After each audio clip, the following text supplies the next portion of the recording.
Olá, paz seja convosco. Neste capítulo, mergulharemos em um dos temas mais profundos e essenciais para a nossa fé, o entendimento de Jesus e seu impacto transformador no mundo. Abordaremos questões fundamentais que moldaram o cristianismo e que continuam a ser o alicerce de nossa prática e de nossa cosmovisão. Exploraremos, inicialmente, o fascinante universo dos milagres de Jesus. Mais do que meros prodígios, veremos como eles se inserem na compreensão da época e, sobretudo, qual é o seu significado teológico. Em seguida, voltaremos nosso olhar para o ensino de Jesus sobre o homem e o pecado. Analisaremos como ele exaltou a dignidade individual, ofereceu um caminho de redenção e revelou a profundidade do pecado no coração humano, ao mesmo tempo que apontava para o remédio definitivo, a graça de Deus. Finalmente, dedicaremos uma porção significativa de nosso tempo para desvendar o que a Bíblia ensina sobre a Igreja, o corpo de Cristo. Investigaremos sua origem, sua natureza, a distinção entre a Igreja universal e local, e de forma crucial, sua missão no mundo. A Igreja não é apenas um conceito, mas uma realidade viva e atuante, chamada a manifestar o reino de Deus na Terra. A nossa jornada será uma oportunidade para fortalecer nossas convicções, aprofundar nossa compreensão das Escrituras e equiparmos-nos para viver e servir de maneira mais fiel. Peço que abordem cada tópico com uma mente aberta e um coração receptivo, pois a verdade que buscamos não é apenas acadêmica, mas transformadora. Que o Espírito Santo nos guie e ilumine em cada. A visão racionalista, que se intensificou a partir do século XVIII, representou um grande desafio para a fé cristã. Filósofos e teólogos, como Hermann S. Reimarus e David F. Strauss, buscaram desmistificar os relatos bíblicos de milagres, considerando-os lendas, mitos ou impressões subjetivas dos discípulos. A ideia era que os milagres não eram eventos sobrenaturais, mas sim fenômenos naturais, talvez mal compreendidos, que foram posteriormente embelezados para glorificar Jesus. O texto bíblico, entretanto, apresenta uma perspectiva diferente. Ele nos mostra que os milagres de Jesus não eram espetáculos vazios, mas manifestações do reino de Deus. Eles serviam como sinais que confirmavam a sua identidade messiânica, como lemos em João 14.11, crede-me que eu estou no Pai, e o Pai em mim, crede-o, ao menos, por causa das obras.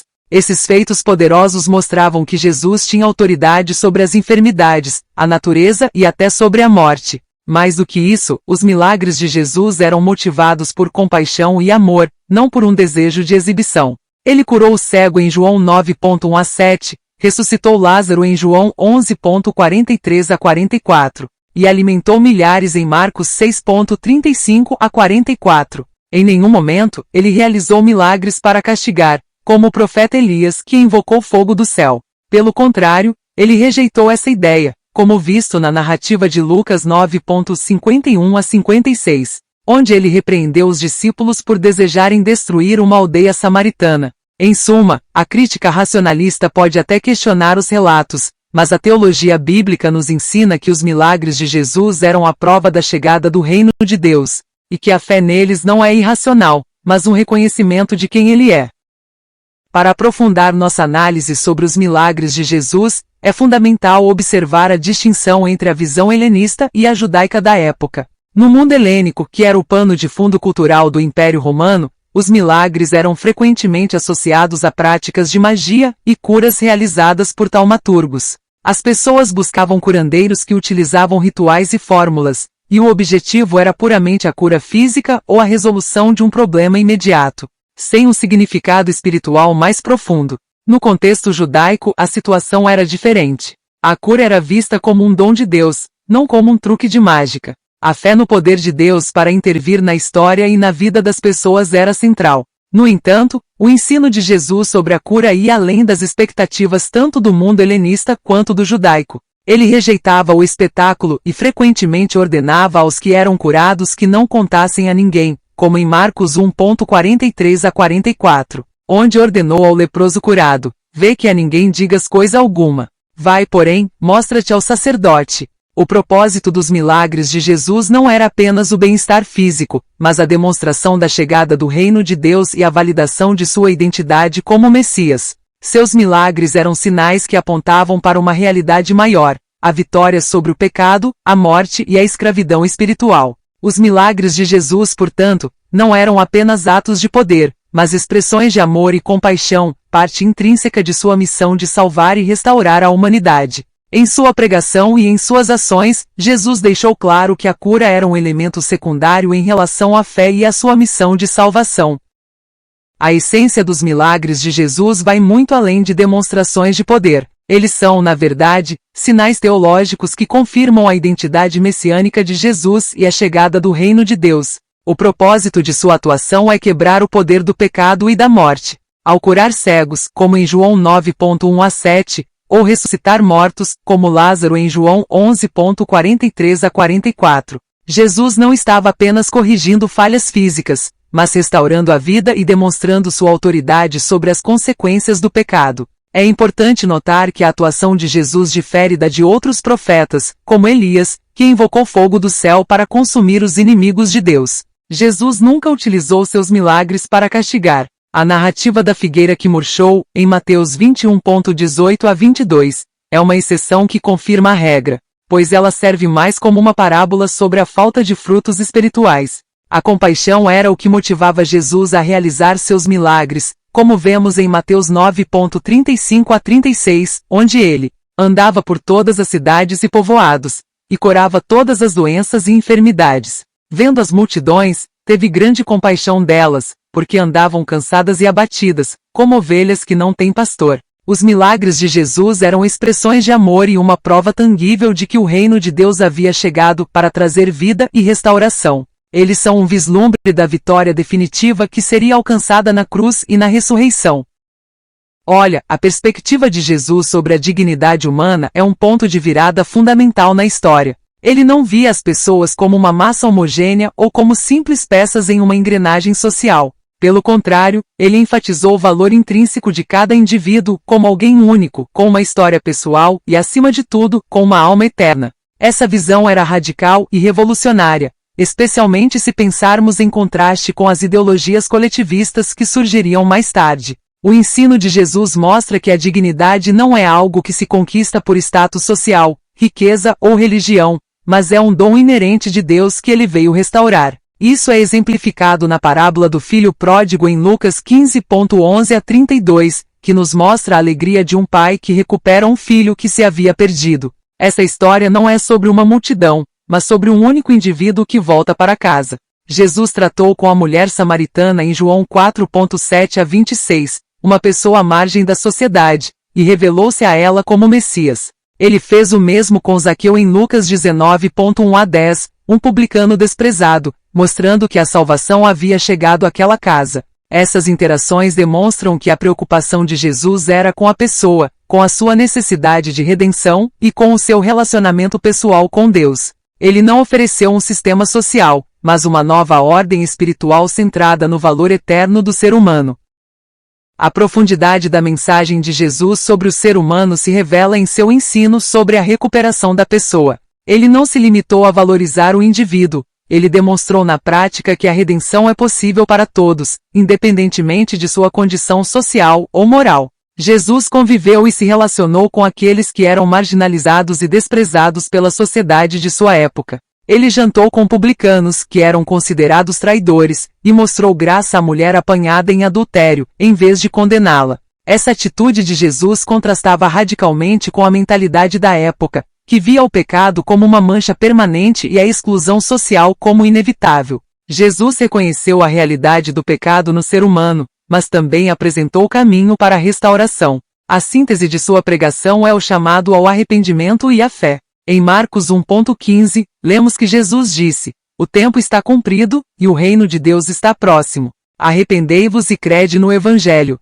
A recuperação para Jesus é um dom da graça de Deus, que nos dá o poder de nos afastar voluntariamente do pecado. Ele não usou a disciplina para ferir, mas para restaurar a dignidade da pessoa. A mensagem de Jesus é de esperança e demonstra que a misericórdia de Deus alcança a todos que se arrependem e creem.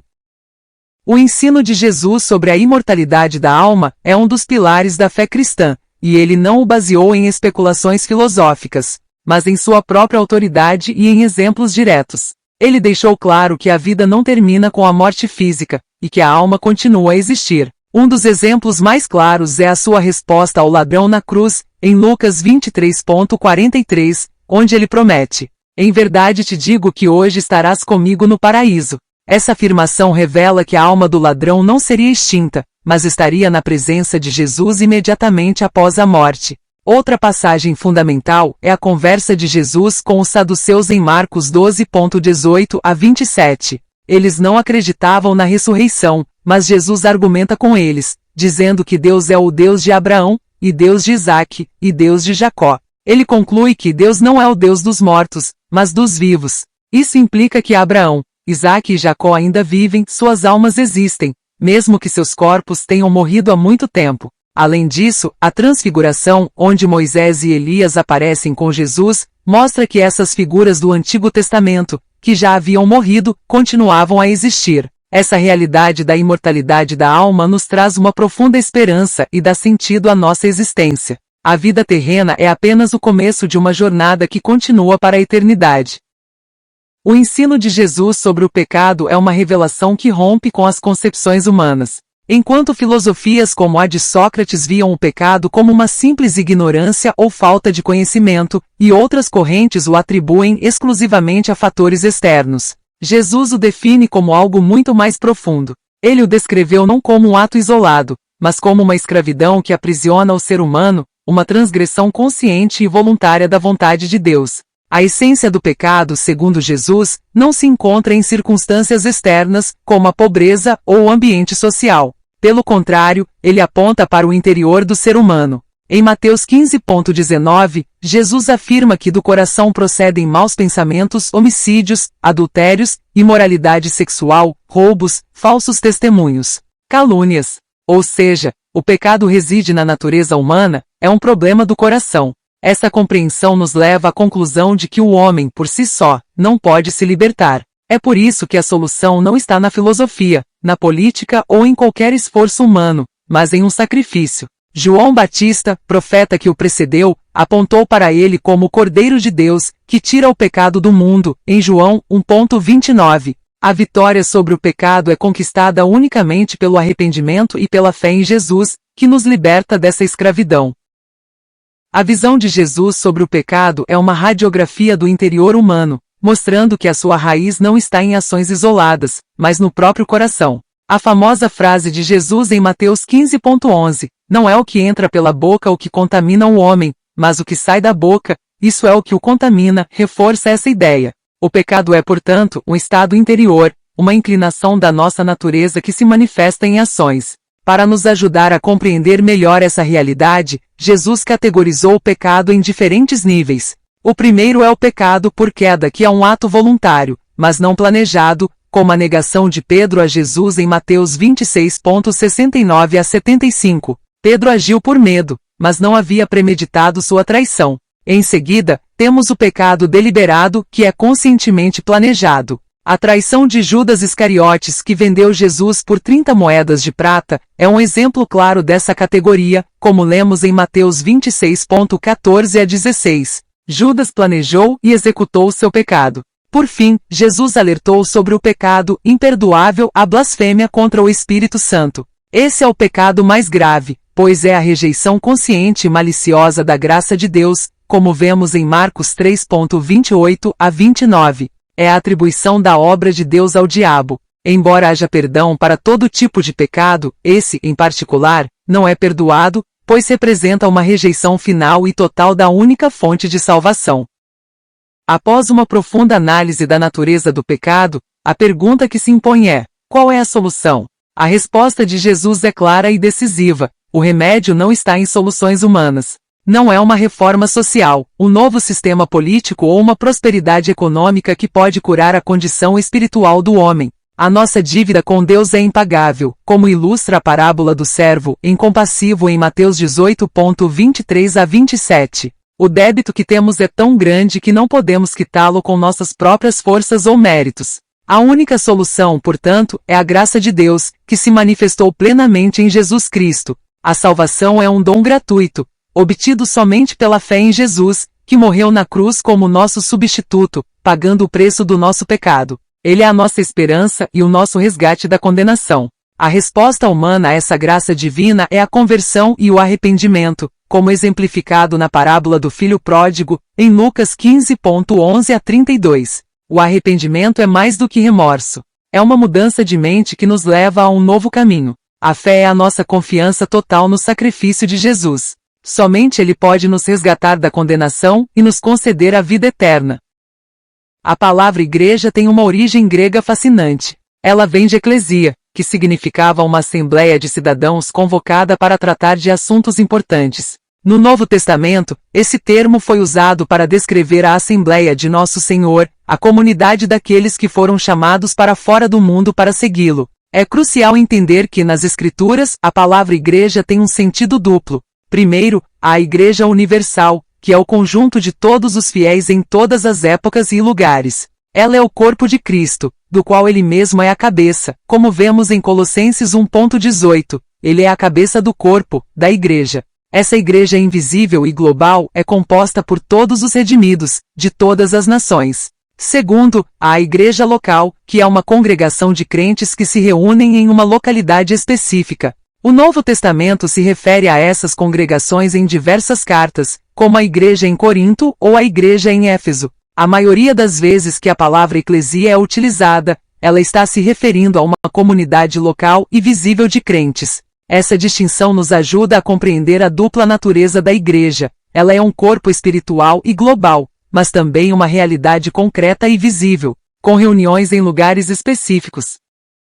Para entendermos a natureza da igreja em toda a sua riqueza, o Novo Testamento nos oferece 3 metáforas principais. A primeira e mais fundamental é a da igreja como corpo de Cristo. Essa imagem, usada por Paulo em Romanos 12:5, nos mostra que a igreja é um organismo vivo, não apenas uma organização. Cristo é a cabeça e todos nós, seus seguidores, somos membros interligados. A vitalidade e a direção vêm dele, e cada membro tem uma função específica para a saúde e o bom funcionamento do todo. Em seguida, temos a igreja como templo do Espírito Santo.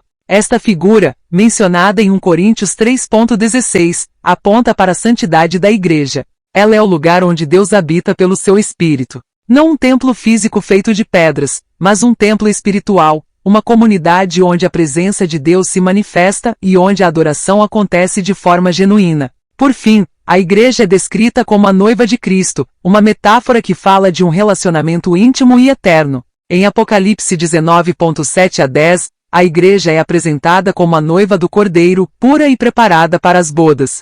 Essa imagem destaca a pureza, a santidade e o profundo amor que une a igreja a Jesus. Ela também nos aponta para um futuro glorioso, quando a união com Cristo será plena e eterna. Juntas, essas 3 metáforas nos dão uma visão completa e multifacetada da identidade da igreja, sua natureza espiritual e seu destino final.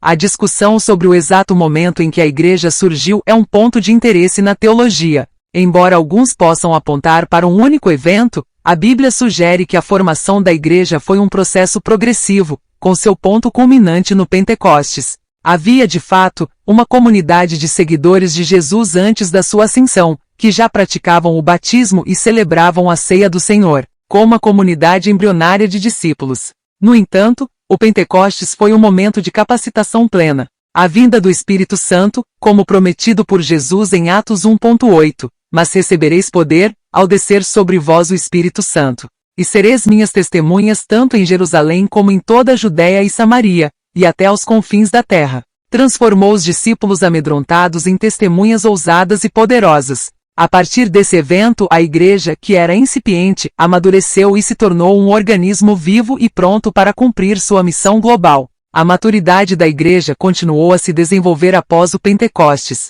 Com a morte dos apóstolos, a necessidade de estabelecer uma estrutura de liderança e de registrar as doutrinas se tornou evidente. Esse desenvolvimento, que incluiu o surgimento de oficiais como presbíteros e diáconos, garantiu a continuidade e a ordem da comunidade de crentes. Portanto, a igreja é uma realidade viva, com suas raízes em Jesus e seu pleno poder no dia de Pentecostes. Olha, após a paixão, morte e ressurreição de Jesus, os discípulos ficaram inicialmente desanimados, mas as aparições pascais e a sua ascensão transformaram completamente a situação. A atividade de Jesus, de fato, se concluiu com a sua ressurreição e ascensão, e a partir daí ele comissionou seus seguidores para serem seus representantes e testemunhas. Em Atos 1:8, Jesus prometeu aos seus discípulos: "Mas recebereis poder, ao descer sobre vós o Espírito Santo. E sereis minhas testemunhas tanto em Jerusalém como em toda a Judéia e Samaria, e até aos confins da terra." Essa comunidade, reativada e transformada pelas aparições de Jesus, foi então capacitada de forma plena com a descida do Espírito Santo, conforme prometido em Atos 2:1-4. Foi nesse momento que eles se tornaram a igreja em sua plena forma e poder. Essa nova comunidade não era uma seita filosófica ou um clube religioso, mas a manifestação visível do reino de Deus, um corpo vivo com uma missão clara: dar testemunho de Jesus ao mundo. O surgimento da igreja está intrinsecamente ligado à ressurreição de Jesus, que é a base da nossa fé, e à vinda do Espírito Santo, que nos capacita para a missão. A igreja, portanto, é a comunidade dos que foram chamados para viver e proclamar essa verdade.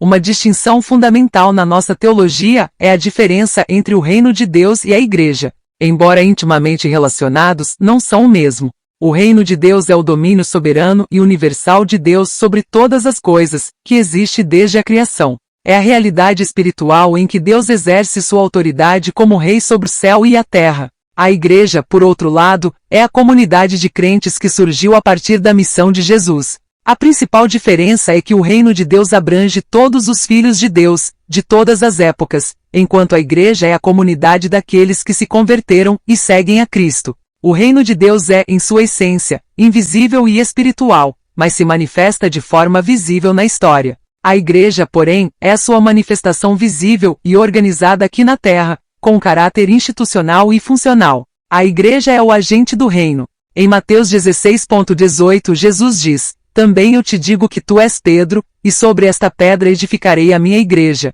e as portas do inferno não prevalecerão contra ela." Aqui, a igreja é construída sobre a confissão de fé em Jesus. Ela não é o reino em si, mas a comunidade que o confessa e o proclama. A igreja tem a missão de anunciar o reino e de manifestar o seu poder transformador. A Igreja de Jesus Cristo não é uma organização inerte, mas um organismo vivo com responsabilidades essenciais. A principal e mais crucial dessas funções é a adoração. A adoração é a conexão direta, a relação vertical entre a pessoa e Deus, que se baseia no reconhecimento da sua soberania, santidade e onipotência. O Novo Testamento descreve a Igreja como um novo tipo de sacerdócio, que se reúne para louvar, orar e aprofundar-se no estudo das Escrituras. Em João 4:23-24, Jesus diz: "Mas a hora vem, e agora é, em que os verdadeiros adoradores adorarão o Pai em espírito e em verdade, porque o Pai procura tais que assim o adorem." A adoração, portanto, não se resume a rituais litúrgicos, mas se torna um estilo de vida que honra a Deus em todas as ações. A segunda função crucial da Igreja é a comunhão. O termo grego koinonia significa participar juntos em algo. A comunhão é a relação horizontal que existe entre os membros da Igreja, um laço baseado no amor abnegado e no cuidado mútuo que são frutos do Espírito. O Novo Testamento enfatiza a importância de um amor que leva os seguidores a compartilhar suas vidas, bens e a cuidar uns dos outros, como um reflexo da unidade do corpo de Cristo. A missão da Igreja se estende para além da adoração e da comunhão, abrangendo outros dois pilares essenciais, a evangelização e o serviço. A evangelização é uma das responsabilidades fundamentais da Igreja e um dos principais meios de crescimento. Jesus comissionou seus discípulos em Marcos 16:15-16, dizendo: "Ide por todo o mundo e pregai o Evangelho a toda criatura. Quem crer e for batizado será salvo, quem, porém, não crer será condenado." A evangelização não é uma tarefa para alguns poucos, mas um chamado para todo seguidor de Cristo testemunhar sobre o que viu e ouviu. Essa proclamação não deve ser vista como uma obrigação, mas como uma expressão natural de uma igreja cheia do Espírito, que não pode se calar diante do que Deus fez por meio de Jesus. A evangelização não se limita a programas ou eventos, mas é uma responsabilidade pessoal de cada crente, sendo a principal maneira de a igreja crescer e se multiplicar. O outro pilar é o serviço, chamado de diaconia em grego. O serviço é a manifestação prática do amor de Cristo pelo mundo. A igreja não existe somente para si mesma, mas para servir ao próximo, especialmente aqueles que estão em necessidade. Em Mateus 9:35 a 37, Jesus ensina a importância de ter compaixão pelas multidões, que ele via como ovelhas que não têm pastor. O serviço cristão se manifesta de várias formas, como na ajuda aos pobres, no cuidado com os doentes e na luta contra as injustiças, sendo uma forma de glorificar a Deus e de dar um testemunho palpável do amor de Jesus. A edificação é a última e igualmente essencial função da Igreja, focada no crescimento e no fortalecimento dos seus próprios membros. Essa missão é mútua, com a contribuição de cada parte do corpo de Cristo. O apóstolo Paulo fala sobre isso em Efésios 4:11 a 13, onde ele explica que a liderança foi dada para o aperfeiçoamento dos santos, para a obra do ministério, para a edificação do corpo de Cristo. A edificação não é uma responsabilidade apenas de ministros ou pastores, mas sim de cada crente, que recebeu dons e talentos para contribuir para o bem de todos. Esse processo se manifesta de várias maneiras dentro da comunidade, como por meio do ensino das Escrituras, da oração conjunta e do exercício dos dons espirituais. Quando a igreja se dedica a se edificar, ela amadurece e se fortalece. Ao se tornar mais madura e unida, a igreja se torna mais eficaz em todas as suas outras missões: a adoração, a comunhão, a evangelização e o serviço. A edificação é o processo que capacita a igreja a cumprir seu papel de ser sal e luz no mundo, demonstrando a vitalidade de um corpo vivo em Cristo.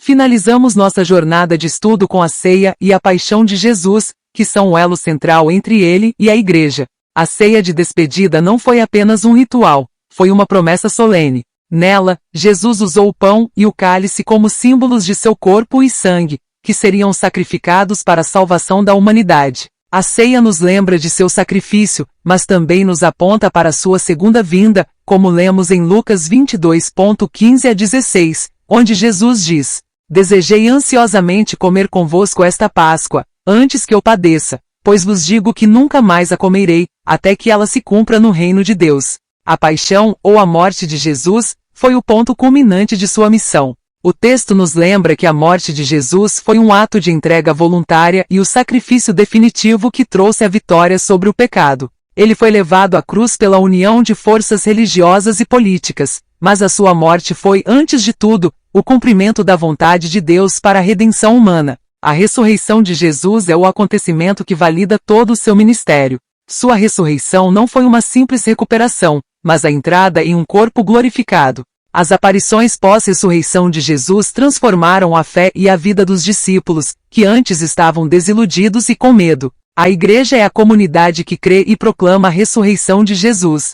A ascensão de Jesus e a descida do Espírito Santo em Atos 2 deram início à comunidade apostólica. Esse evento marca a capacitação da igreja para cumprir sua missão de testemunhar a realidade do reino de Deus.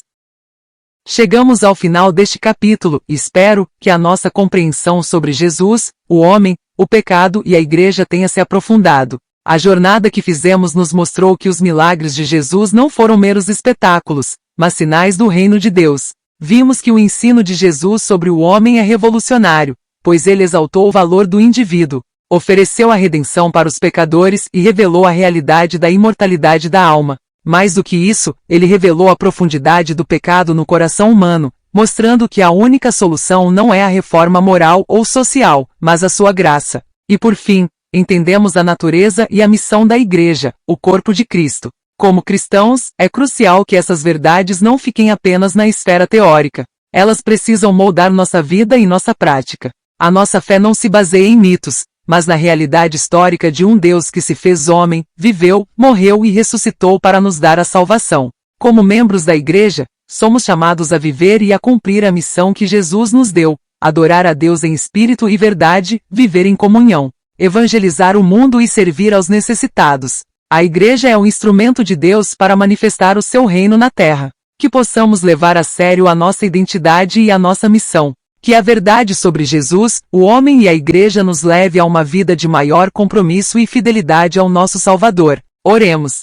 Pai Celestial, em nome de Jesus Cristo, agradecemos-te por esta oportunidade de estudar e meditar sobre a Tua Palavra e a Tua revelação em Jesus Cristo. A nossa alma se regozija em saber que os milagres de Jesus foram sinais do Teu reino e que o Teu poder não é uma lenda, mas uma realidade que opera em nossa história. Concede-nos, ó Pai, uma fé mais sólida, para que possamos ver os teus sinais em nosso meio e crer no teu poder que transforma. Agradecemos-te, Senhor Jesus, por teres exaltado o valor do homem, por teres olhado para nós, pecadores, e teres oferecido a redenção. Perdoa os nossos pecados que vêm do nosso coração, e purifica-nos com o teu sangue, pois somente em ti há perdão e vida eterna. Ó Senhor, agradecemos pela Igreja, o teu corpo aqui na terra. Ajuda-nos a viver em comunhão, a edificar uns aos outros, a adorar-te em espírito e verdade, a evangelizar o mundo e a servir com amor aqueles que estão ao nosso redor. Que a nossa vida e a nossa comunidade sejam um reflexo do teu amor e da tua graça.